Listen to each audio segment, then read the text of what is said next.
Hora da Prosa.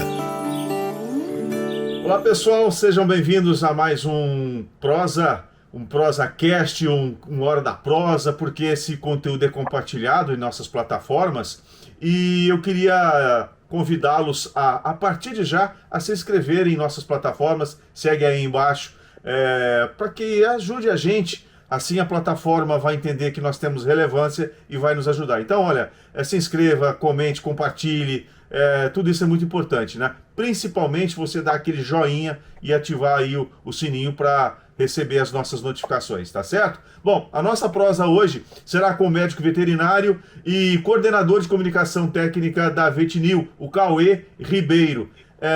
E a gente vai falar sobre um assunto muito importante, muito sério hoje. A importância dos cuidados com a saúde dos cascos dos cavalos. Mas como assim? O que é importante? O papel da suplementação nesse trato, nesses cuidados. E olha, gente, vai muito além dos cuidados. É uma questão de bem-estar animal, de segurança, principalmente nos cavalos, né? Você está montado num cavalo com cascos sadios, ele vai te passar toda a segurança do mundo. E nós estamos falando aqui de animais de lida pesada, animais de competição principalmente, e aqueles animais que, né, trabalham ou estão em ambiente um pouco mais úmido, aí sim o problema é sério. Então, é para nosso convidado que a gente fala aí, dar as boas-vindas. Olá, Cauê, tudo bem? Tudo certo, Cláudio, é um prazer estar aqui. Olá, pessoal, é muito bom estar com vocês aqui no Hora da Prosa. Acho que vamos realmente conseguir conversar um pouquinho sobre esse tema que é muito complexo, aborda muitas coisas, mas é interessante a gente ter alguns conceitos básicos para entender de fato como que a gente, sejamos veterinários, proprietários ou qualquer pessoa que lide com cavalos, para a gente conseguir dar o melhor em termos de saúde e bem-estar para eles.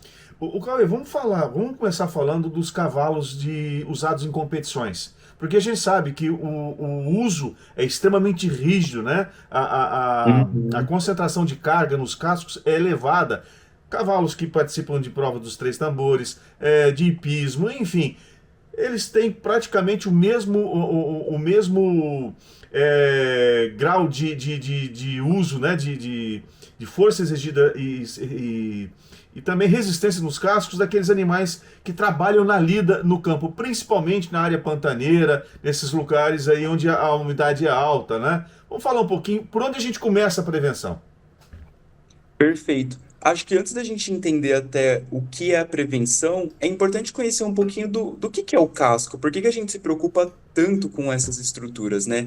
E é importante lembrar que seja o nosso atleta, seja o nosso animal que fica ali na lida, ele está sustentado em quatro cascos. Então, assim, tudo que você construiu de musculatura, tudo que você se preocupou ali de saúde, todos os medicamentos, nutrição que você fez, está sustentado nessas quatro estruturas. Então, esse já é um conceito importante para a gente ter. Independente do que o cavalo esteja fazendo, ele vai precisar de um casco rígido para conseguir exercer qualquer função ali. E, obviamente, num animal que salta, por exemplo, a gente consegue ligar de maneira um pouco mais clara que ele vai exigir desse casco, né? Quando ele pisar depois ali, todo o peso dele vai estar encostado sobre duas estruturas que tem que estar numa sustentação muito boa para dissipar esse peso pelas articulações e não comprometer a estrutura óssea, principalmente. Então, da forma mais saudável possível, é assim que acontece. No entanto, num animal de lida, ele também precisa ter um casco muito bem estruturado, especialmente por conta desse desafio maior que você comentou em relação à umidade. Porque o casco, que é a parte externa ali, o estojo córneo, que a gente fala que recobre a terceira, segunda falange, então aquela estrutura que a gente observa mesmo, é queratina. Queratina é a mesma estrutura do nosso cabelo, a estrutura que recobre nossa pele. E quando ela fica úmida, a gente nota uma diferença. Sim. Essa umidade em excesso pode causar uma quebra no casco, pode causar um comprometimento e especialmente facilitar certas infecções.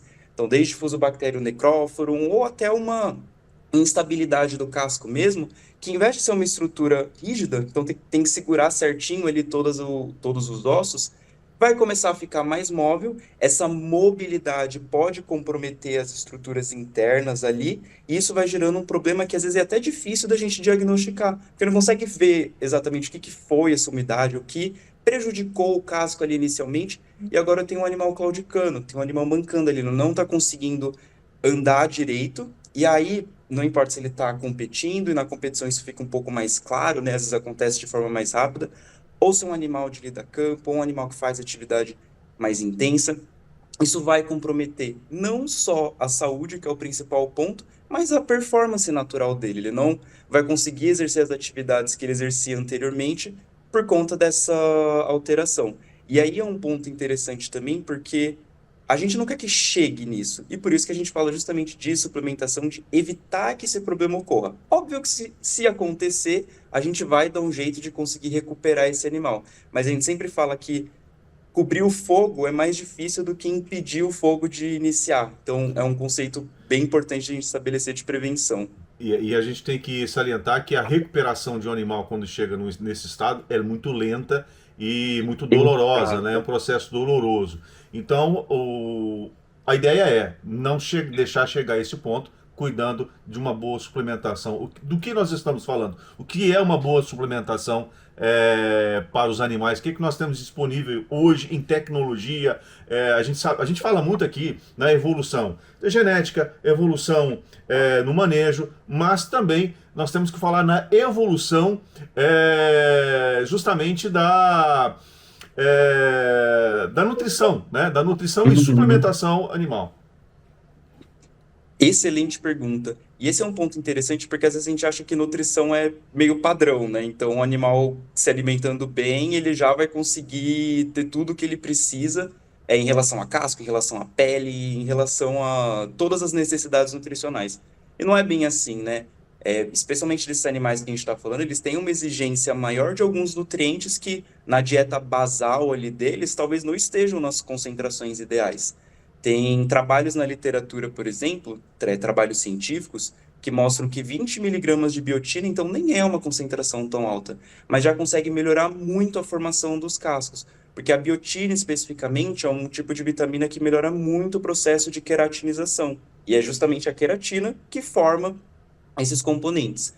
Além disso, a estrutura mesmo que vai formando a pele, o casco, a crina, é de enxofre. Então, tem vários desses minerais em conjunto alguns aminoácidos. Por isso que a gente fala aqui, o enxofre, principalmente, metionina, um aminoácido muito importante para a formação.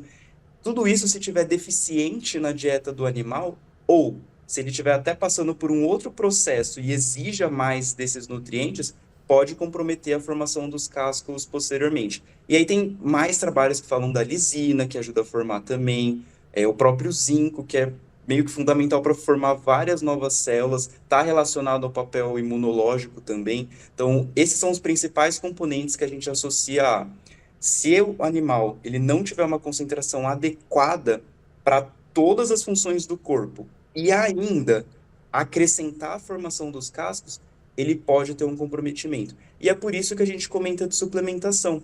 Porque não é como se o animal não recebesse zinco, não recebesse biotina na dieta normal dele. Mas às vezes a quantidade que ele está recebendo não é suficiente para cobrir todas essas funções.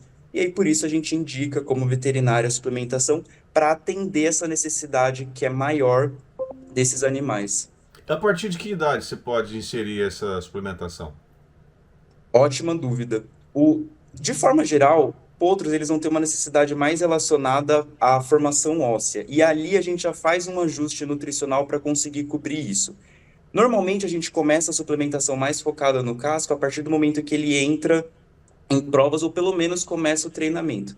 E aí vai variar muito de acordo com a raça, né? Pode ser Entendi. desde um ano, pode ser mais velho, pode ser mais novo, mas de forma geral, a partir do momento do treinamento, que é quando teoricamente essa exigência sobre os cascos vai ser maior. Isso também vale para aqueles animais que ficam a campo, que ficam na lida. Quando eles começarem ali o trabalho deles, então vai ter uma exigência maior e a gente suplementa para evitar esse problema posteriormente. E é um ponto importante também, você tinha comentado antes em relação ao tempo até a gente corrigir.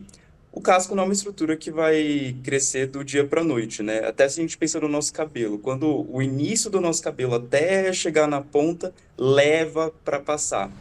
Um casco, de forma geral, para ir desde ali da parte mais de cima até a de baixo, né? Então, da base à ponta percorrer tudo isso é de 9 meses a um ano. E aí é bom Nossa. a gente lembrar que isso vale para os dois casos. Se eu tiver uma dieta ruim, então pode levar todo esse período até eu ver um efeito ruim nos cascos. E o contrário também. Se eu corrijo a dieta com suplementação, então pode ser um período de mais ou menos 9 meses a um ano também, até a gente ver um efeito claro de que todos aqueles nutrientes que a gente está fazendo estão de fato conseguindo mudar a estrutura do casco. Porque, óbvio, né? O corpo vai absorver, aí até mandar isso para formar queratina leva um tempo. Pensar nas nossas unhas também, a mesma formação de estrutura, leva um tempo até estar renovado. E isso vai de indivíduo para indivíduo, uns mais, outros menos? Sim, muda muito. A gente fala que, na verdade, tem quatro pilares aí que vão mandar mais ou menos em quão rápido ou quão lento vai crescer esse casco. Um é genética, como você comentou, então cada indivíduo pode ter um processo mais rápido, mais lento, assim como pessoas. Tem gente que o cabelo cresce mais rápido, outras crescem mais Uhum. lento. Só que não é só a genética, que aí envolve até aprumo, se é valgos, vários, tudo isso está relacionado. É porque pode desgastar mais o casco, mas a própria nutrição, então se alimenta melhor, a gente consegue acelerar um pouquinho essa renovação do casco. O casqueamento e ferrageamento também são processos que vão acelerar ou atrasar e às vezes melhorar o componente geral ali do casco, e também o ambiente, que é o que a gente tinha comentado antes. Se é um ambiente que desgasta muito esse casco, teoricamente você está forçando mais esse casco a renovar, ou se é um ambiente muito úmido, isso pode piorar o processo de crescimento. Então, tudo isso vem num conjunto, é o indivíduo, é o ambiente, é o ferrajamento, é a alimentação, por isso é tão importante o suporte do veterinário para ver É, todos esses processos para para dar o dar melhor aquela visão nutriente. geral, né? Aquela análise geral. Agora, é importante, eu observo que às vezes o criador, né, o produtor, ele não se deu conta de que ele está com um problema ali. Quais são os primeiros sinais que você observa em um animal que está começando a ter problema de falta de uma suplementação, que está com um problema ali que vai ser sério se você não se adiantar? Legal. Além da alteração no casco, mas que, como a gente comentou, pode levar um pouco para acontecer, os pelos também podem ficar alterados. Porque esses mesmos elementos, esses mesmos nutrientes que eu comentei, que são necessários para o casco, eles também são necessários para a formação do pelo. É que, assim, a alteração de pelo pode estar relacionada a muitas, Sim, muitas doenças. mas é Mas, um de sinal que forma tem alguma coisa errada.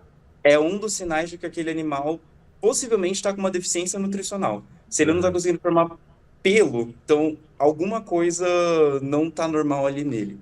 E conforme isso evolui, aí o principal sinal que a gente chama é claudicação, que é quando ele está Aham. mancando. Então, se o Aham. animal não está conseguindo apoiar, ele está relutante. E aí, quem monta consegue perceber muito isso, mas até observando o animal a gente também consegue. Isso já é um sinal de que realmente ali agora já está causando dor. A mobilidade ali no casco está impedindo o animal de conseguir viver normalmente. Até porque se a gente pensar, na natureza o cavalo é uma presa. Então, ao máximo, ele vai tentar evitar mostrar sinais de dor. Então, se Uhum. ele está demonstrando, É tem uma porque tá alteração ali feio mesmo. importante e a gente tem que intervir de forma melhor. Óbvio que isso também varia com o indivíduo. Tem indivíduo que vai esconder o máximo possível, tem outros que, com uma alteração mais leve, já vão demonstrar dor. Mas, de forma geral, a gente comenta que essa análise de dor nos equinos ela é mais sutil, precisa ter um olho clínico treinado para conseguir ver. E, óbvio, quem é mais próximo do animal consegue perceber muito isso, especialmente quem está montando consegue sentir a resistência, e às vezes é um primeiro sinal até para a gente, como Uhum. veterinário, que aquele animal de fato tem dor, porque muitas vezes é difícil fazer o diagnóstico direto.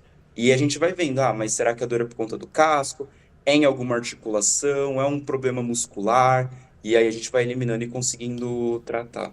Você falou dessa proximidade, né? É importante, por exemplo, que a pessoa, né, aquela pessoa que esteja ali tendo o primeiro contato com o animal ou os animais, né, ou o gado, ele tire um tempo para observar os indivíduos, né? Comportamento, pelagem, por exemplo, às vezes tem alguns animais que mostram aquele pelo meio opaco, meio arrepiado e o resto está tudo diferente. Então é importante você observar, né? Conforme o animal se movimenta, se locomove, se o animal está muito tempo deitado, enfim, essa observação mais próxima, perca um tempo ali que você vai ganhar muito mais lá na frente se você se antecipar e observar um problema nos animais logo no princípio.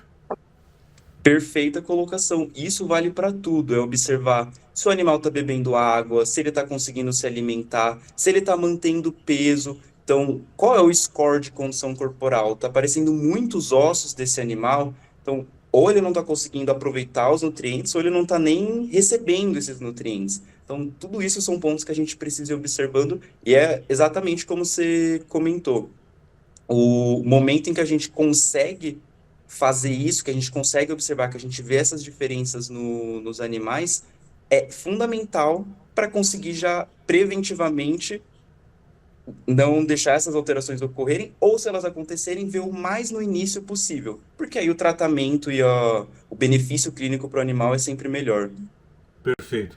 Bom, a dica a prevenção é o melhor remédio. Então, para que você Uhum. possa prevenir, você tem que observar, olhar de fato e não passar os olhos em cima da tropa ou em cima do gado nos momentos de manejo. Observe, olhe nos olhos, né, que você vai perceber. Porque o animal diz também muito pelo olho, né? O olhar do animal diz muito, principalmente o cavalo. É impressionante como ele mostra através do olhar como ele está. Você já observou isso?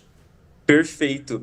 Eu já observei e isso é científico também. Tem alguns trabalhos publicados na literatura que justamente vejam qual é a feição de dor de cada espécie, porque muda muito. Mesmo nessas espécies, então, equinos e até outras espécies domésticas que, teoricamente, pela evolução, eles vão esconder mais dor, mas a gente, sendo um pouco mais insistente, consegue observar algumas alterações de postura, o movimento das orelhas, o quão abertos estão os olhos, a atenção do animal e até mesmo em relação ao comportamento normal dele, porque a gente com dor não fica com o nosso comportamento normal, a gente tende a ficar mais estressado ou tem alguma outra alteração, e é por isso tão importante a gente estar próximo ali do proprietário, do tratador, da pessoa mais próxima do animal, porque ele é uma pessoa que vai falar, nossa, ele costumava andar desse jeito, agora tá assim. Ou, ele tinha um apetite muito maior, agora não está comendo tanto. E era uma égua muito tranquila e agora ela tá, parece mais brava. Tudo isso são sinais de que pode ter alguma alteração ali que não necessariamente é só comportamental. Às vezes é dor. Uhum. E aí Sim. a gente intervém. A dor leva à alteração de comportamento. Bom, para as pessoas que tiverem dúvida, vocês que estão nos acompanhando, vou deixar aqui um contato, um e-mail, as redes sociais da Vetnil, do Cauê, para que você possa sanar suas dúvidas aí, muito importante. Você se antecipar ao problema, seja em qualquer circunstância, mas quando a gente fala de saúde animal, o negócio é muito mais sério. Principalmente porque você está falando do bem-estar dele e suas consequências. Não é isso, Cauê? Exatamente. Muito obrigado, inclusive. Eu estou super à disposição se estiverem quaisquer dúvidas. Não só eu, mas toda a equipe técnica comercial da VetShield terá um super prazer de conversar com vocês e sanar quaisquer dúvidas que tenham. Fiquem super à vontade. Tá bom. Qual é o e-mail que a gente que a gente pode passar aqui para nossa audiência? Pode passar o meu e-mail direto, então, cauê com K, cauesilva.com.br. Vamos lá, repete por gentileza, que deu uma pequena travadinha aqui na transmissão. Tranquilo. Cauê, cauesilva@vetnil.com.br.